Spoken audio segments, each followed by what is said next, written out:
notre univers. Suivez-nous. Alors ici, c'est l'atelier Bitry. On a lancé Bitry il y a plus d'1 an et demi maintenant. Donc Bitry c'est quoi? C'est la cosmétique naturelle, les produits bio, vegan. On est toutes les deux encore étudiantes et on espère se lancer dans Bitry à partir de juillet à fond pour démocratiser la cosmétique solide et naturelle. C'est très chouette de pouvoir participer à cette transition. Alors concernant nos matières premières, donc ça c'est vraiment le travail qui prend énormément de temps, mais c'est aussi un travail qui nous challenge beaucoup parce que c'est très important. Donc, nos matières premières, elles viennent de pas très loin. On va dire tous les 4 mois, on arrive à réduire encore plus le territoire où nos matières premières sont produites. Et alors on fait très attention que tout soit bien bio, que tout soit bien vegan, c'est dans nos critères hyper importants aussi.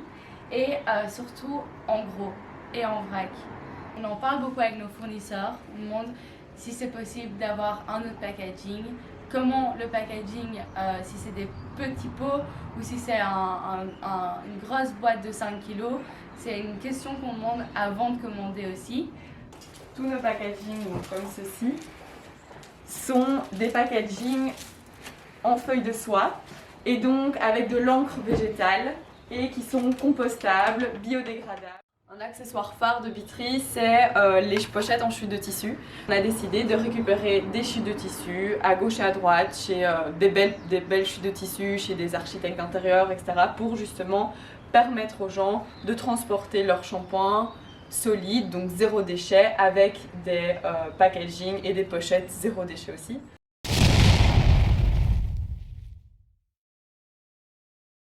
Parce que nos copains sont frères et donc c'est un peu une entreprise familiale, on va dire. Voilà.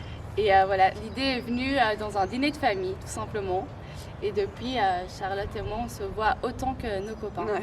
On a commencé vraiment chacune de notre côté à en faire dans notre salle de bain pour nous-mêmes et après discussion on s'est rendu compte qu'on faisait la même chose, qu'on avait toutes les deux envie de nous lancer là-dedans et du coup 3 semaines après on s'est donné rendez-vous. On voulait commencer avec une box directement avec tous les produits. Donc on s'était dit qu'on allait proposer directement un démaquillant, un gommage, tout ça solide. Et en faisant les tests pendant plus d'1 mois, on a découvert qu'il y avait vraiment un produit qui correspondait à tous nos critères, c'était le shampoing. Mais malheureusement, le reste n'était pas encore au top. Et on voulait commencer avec des produits qui nous semblent parfaits. Et c'est pour ça qu'après 1 an et demi, on n'a pas proposé 10 produits, mais seulement 3. Et à la base, on faisait ça dans nos cuisines. Donc on a fait ça chez ma maman, chez ses parents, chez mon copain, un peu partout. Donc on est, on peut dire, autodidacte de la cosmétique solide. Ouais. On a commencé à partir de janvier de vraiment commencer à démarcher des magasins revendeurs, donc des magasins physiques ou aussi des magasins, des e-shops, donc des revendeurs digitaux. On espère grandir, travailler avec d'autres magasins revendeurs.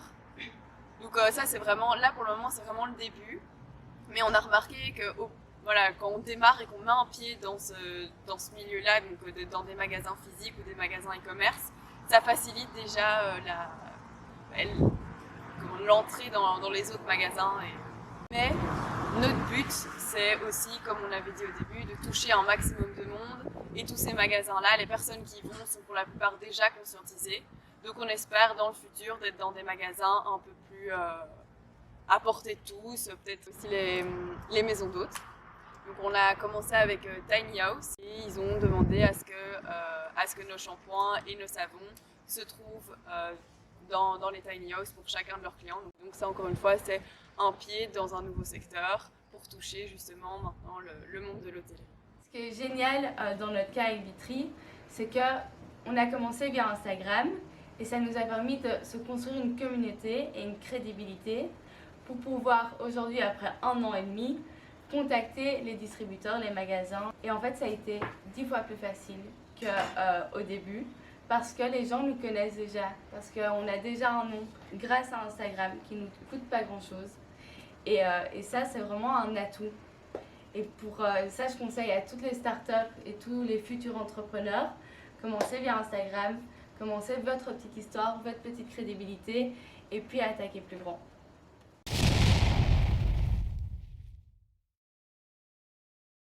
Là, notre communauté, nos clients commencent à dire par exemple, je viens de me bitriser les cheveux. Et ça nous fait trop plaisir. Donc voilà, c'est vraiment trop chouette quand la communauté s'implique comme ça et s'approprie en fait la marque et le nom de la marque, c'est trop cool.